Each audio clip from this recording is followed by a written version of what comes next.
We're back. Sorry about that. Okay, folks, this is Coach Patrick here from Endurance Nation. I want to welcome you to another weekly update.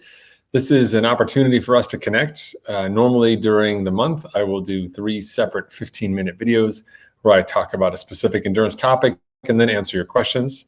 At the end of every month, I do an open Q&A session where I get a chance to present about a couple key topics and then also just make sure that your questions are being answered. You feel confident that you know everything that you need, to be ready, and you're ultimately sort of all around, well prepared. So, quick update from me, just so you know. We've been busy at work here behind the scenes. Not only do we have our Double Century Phoenix Challenge, which is happening June 10th and 11th down in Front Royal, Virginia on the Skyline Drive. We've also just announced our first ever gravel camp the end of June down in Asheville, North Carolina in the Brevard area. And you can learn about both of those if you go to our endurancenation.us website. Under the store button, you'll see a link there for camps in addition to all of our store related items like gear and kit. From there, you can learn more about those training camps. Or if you're inside our email address or newsletter, you'll also be getting those as well. I'll be putting them up as events on Facebook so you can see them. But you're obviously welcome to attend both. Both are independent events, very small, super well organized, super safe, and a great opportunity for you, especially if you don't have races, to join in some fun. So do check those out. Speaking of races, we've been publishing information not only about Florida 70.3 that happened, also St. George for this weekend. Oh my God, it's going to be so hot. No Saints in St. George this weekend. It's going to be HE double hockey sticks. And then also beyond that, looking forward to Chattanooga 70.3 as well. These are going up on our YouTube channel. The basic information is on YouTube, youtube.com/Endurance Nation. Please watch it, like it, share it. And then we have obviously course-specific information like just for the bike, just for the run. All that's inside our website, which you can access as a member. If you're not a coaching athlete, if you don't want the coaching subscription, you can become a member of Tribe EN, which is an annual subscription of $99, which gets you all of our discounts, all of our content, everything inside, plus access to things like my office hours, which happen after this call. So certainly worth checking that out as well. That's at endurancenation.us/join. All right, that's all my admin stuff that I have today. And I hope you guys are doing well overall. The one thing I did want to talk to you a little bit about this week, and it's not like a sort of super big topic, but I think it is worth noting. And I want to talk about sort of managing your wellness. And this is from my own perspective, managing your wellness by paying attention to the small details. So just a quick 2-minute talk here before you put in your questions. Those of you, I see we got at least 6 people viewing. Go ahead, you can just type your comments in here below and type away your questions. Whatever you got for me, I'm happy to give it to you.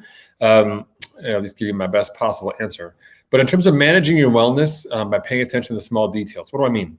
Well, more often than not, as endurance athletes, we don't have catastrophic problems unless you happen to be one of those sort of like ride a unicycle on the edge of a mountain cliff type athletes, which is super cool. Very mad respect to you. But for most of us, our troubles are small and incremental, right? So let's just say that you love, you got young kids, you love to play outside, you love to throw the football around with your boys and girls, right? That's great. Daddy loves football. And then you like throwing the football, but you're noticing like after you throw the football, it's not going as far. And then you notice like the next day, you're kind of like, getting in your car, you're like, and then you're at work, like, I don't know, raising your hand for a presentation and you're like, like all of these signs, when things that we do athletically also start to merge over into our day-to-day life, this is before they become a real problem. This is just sort of baseline stuff. When your athletic exploits are impacting your daily life in a negative manner, time to pay attention. Okay, this is the time, precisely the time when we want to act and do something about it, because it's a small problem. It's a bite-sized problem. It's something that we can fix now. A small little crack in the the wall around the body of water that is our health and wellness, and we can get over. We can fix that pretty quickly. If you don't act at that point in time, and my experience, and I'm sure yours as well, is full of situations where you didn't act at that time. And as a result, things got exponentially worse, right? Because things don't just they don't just get like little and little and little worse. It feels that way until all of a sudden they're super bad. When you're your physical therapist or your massage therapist, your ART specialist, whoever says, why on earth would you be running with this terrible problem? you'd say, it wasn't terrible. Just a couple of days ago, it was fine, right? Or when the physical therapist form says, hey, when was the first time you had this problem? And you look at it and you know it was like 6 weeks ago, but you don't want to say 6 weeks ago because you look like a jerk. So you're like, just last week I felt this problem. And they're looking at your leg going, there's no way that happened in a week unless he was playing with like a tractor. And by playing with it, I mean laying underneath it as the tractor drove back and forth over his legs.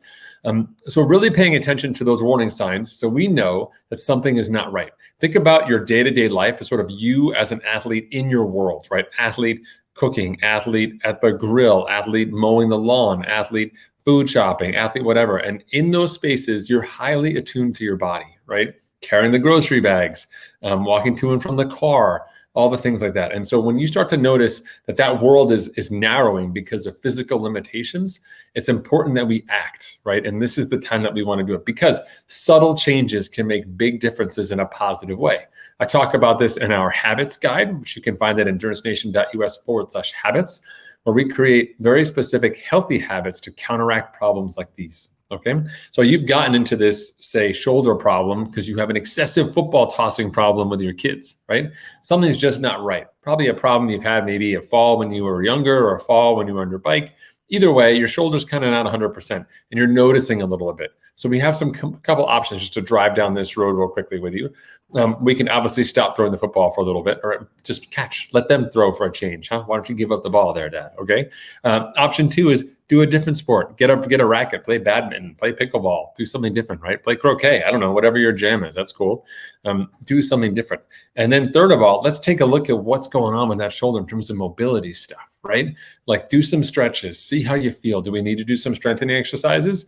9 times out of 10, if you've had an issue, you probably know how to fix it. You've had it before. If this is new, you got something like the team here inside Endurance Nation or perhaps your team, wherever you are, just to ask around.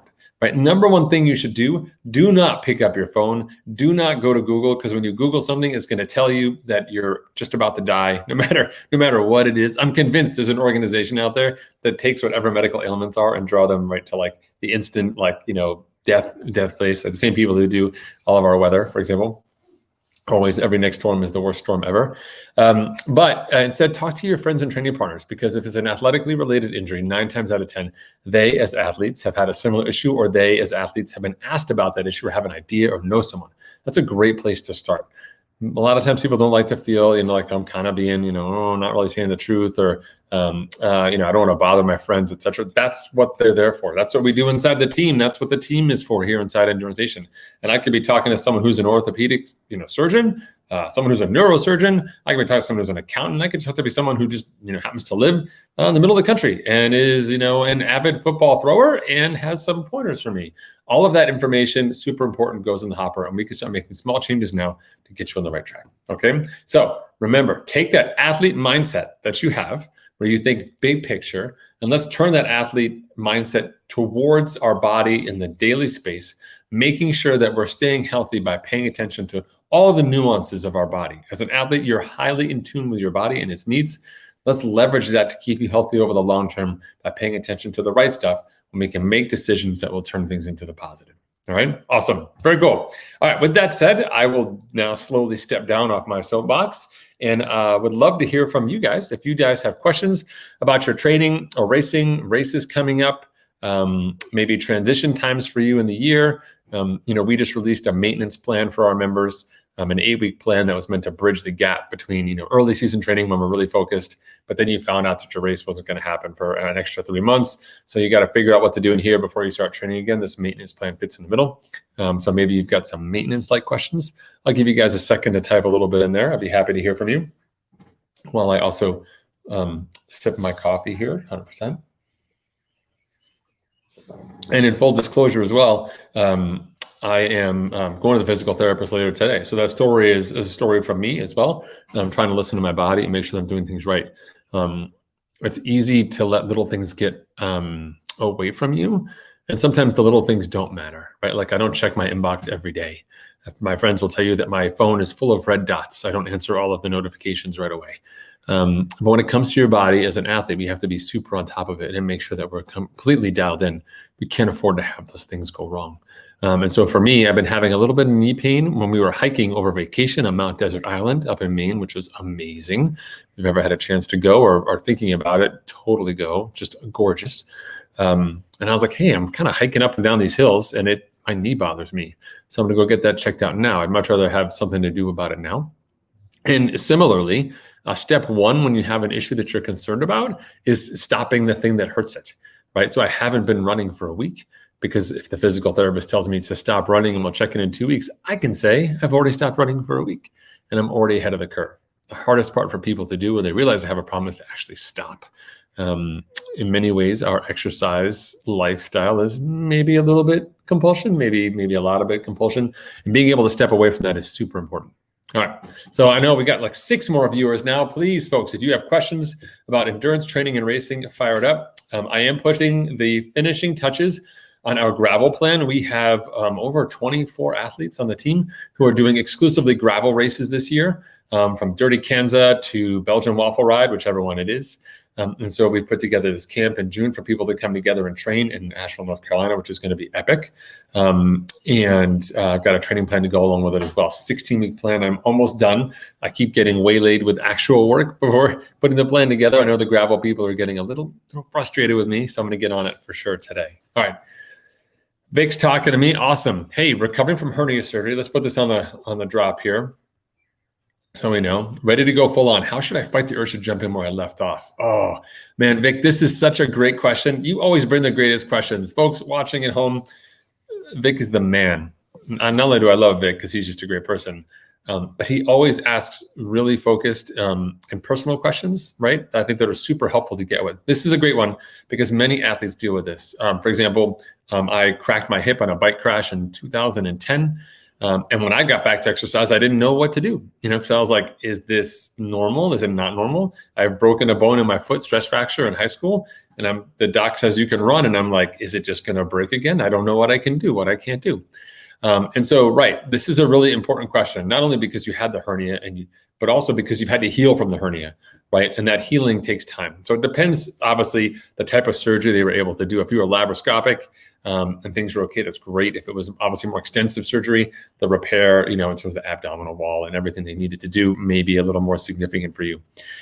First and foremost, what I like to tell people is when you're good to go, when you get the clearance to go, we start with non-weight bearing exercise intensity first. Right. So I would take swimming off the table simply because there's a lot of stretching involved in swimming, particularly when you're, reaching out in the water, but you're also rotating in the body. That puts a lot of additional stress to your core. Cycling is a great place to start. Right. So, for example, we take cycling, or if you're on the elliptical, or if you're on the Stairmaster, or if you're on a rower, having an opportunity to go at intensity. So starting with zone 3, do a workout with zone 3 in it. That feels good. Rest a day or two, come back, do your workout in zone 4, and just see how it feels, right? Are you tired aerobically? Are you tired from the muscles that you haven't been using? Or are you feeling that acute tension, strain, et cetera, in the area where you've had that surgery or where you had that previous injury? Let that be the guide for you. So we start with non-weight bearing, non-stressing place.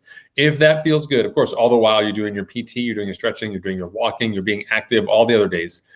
If that goes well for about a week or 10 days, then we move into your typical training regimen, but at a low intensity. So first week is the test. Second week is normal week, but low intensity. So you'd have your bike, run, whatever you do. I would probably take the CrossFit off the table for a day or two with the hernia. I'd lay off the weight stuff, but go to a regular week. So you're going to swim when you normally swim, bike when you normally bike, run when you normally run, do all that stuff. As we move through that process, then at the end of that week on Sundays, always Sundays, evaluating, hey, how do I feel? How are things going? Am I good?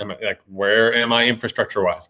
If you're good infrastructure wise in that second week, then in the third week, let's get back at it. Okay. You probably have a follow-up appointment anyway, and they'll probably told you some warning signs and so on. But I still like that re-entry for 2 reasons. One is you're learning to trust your body, the newer version of you that's been repaired. And second, you're giving your body time aerobically to get back into it. There's detraining that happens when we don't try. You can see me. Here we go. Okay, we're back. Sorry about that. Internet's a little janky there today. So Stu's got a question for us as well.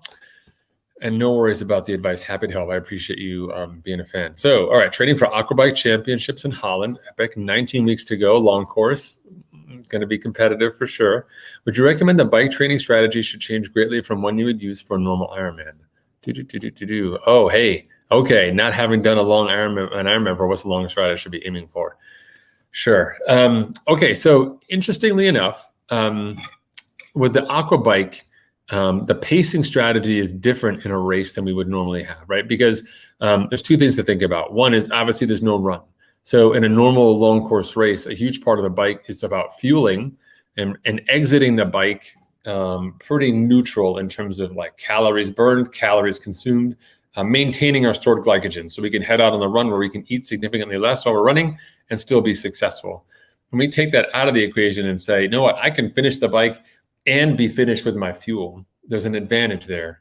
Not that we want to run you into the ground on the bike, but as you increase the intensity, right? Intensity goes up, ability to fuel goes down, right? You can consume less and less the harder and harder you go. You know, just think about it. Go to the track, run your hardest mile, and also try to eat and drink at the same time. Not only is it a big old mess everywhere, but it's also hard to breathe at the same time as you're doing those types of efforts, right? So when we think about what that means from a racing perspective, what I would say is you can be significantly more aggressive. Now, the catch with that is a normal Ironman bike might be in zone 2, like 70 to 72% of effort for most folks. And you can do an aqua bike closer to half Ironman intensity. So somewhere between 0.8, 80% to 0.85 or 85% of your threshold power. So much more significant. The catch is this. You can't do the whole thing. You can't go out there and say, you know, from the time I get on the bike to the time that I roll across this finish line and fall over, you're like that, look at that. That's your celebration. You'd be like, woo, and then you would maybe fall over. When you do all of that, it's not a straight effort at 0.8 or 0.85. There needs to be variability. So similar to how you might feel in a group ride or so on, there'll be places in the course where work will matter more than others. And even if those course sections don't exist, if it's a predominantly flat course, I want you to build them in. So a general routine would be looking at something like 20 or 25 minutes at that intensity that we want, and then 5 minutes at a lighter intensity. So if you have the opportunity on the course, you may say it's rolling, right? So you say, hey, you know, here I am, I'm 35 minutes in, let's go. You're gonna ride at 80% or as best you can in that window, you know, until you get 25 minutes, 20 minutes down the road, and then you're gonna back off. And ideally, obviously you're backing off on a flat section, the tailwind section, or something with a downhill. If you hit a downhill earlier, then take your 5 minute break there, reset the clock on the work. But your body needs that little bit of a break. We can't just sit on it, right? We can't just peg it. The needle will just go to red on the engine. That'll be a tough spot to be. So I would think a lot about looking at the course, seeing how that would play out for you, and making sure that you can stagger the work such that you get the work intervals you need with the small micro recoveries to keep you going. More often than not, in terms of the races when they form in aquabikes, that they're super strong bikers, right? So people can swim and bike pretty fast regardless of size.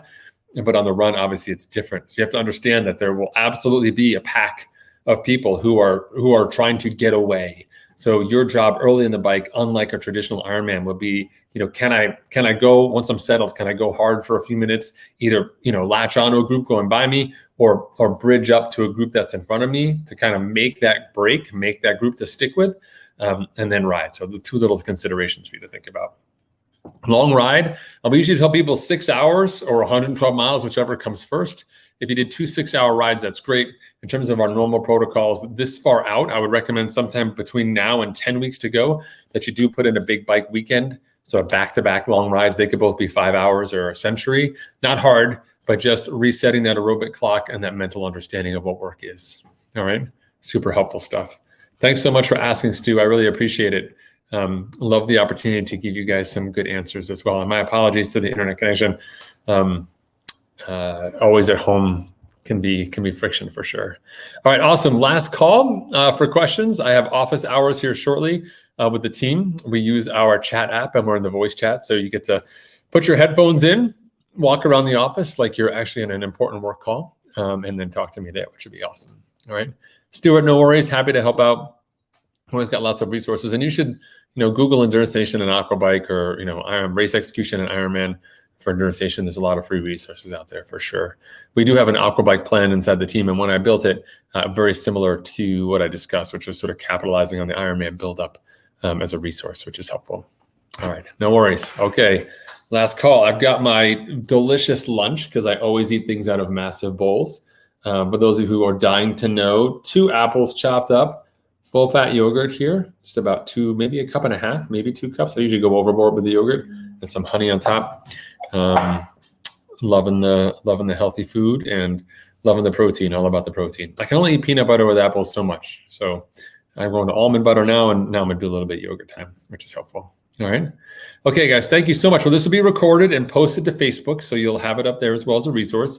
For everyone else, remember, we're always online, always here to help. If you go to EnduranceNation.us, you'll see a calendar up there. You can see when other live events are coming up, whether they're webinars like lessons or other items. I do a webinar for the team, an introductory webinar, every week at 11 a.m. Wednesday as well. So Wednesday from 11 to 1, I'm online here.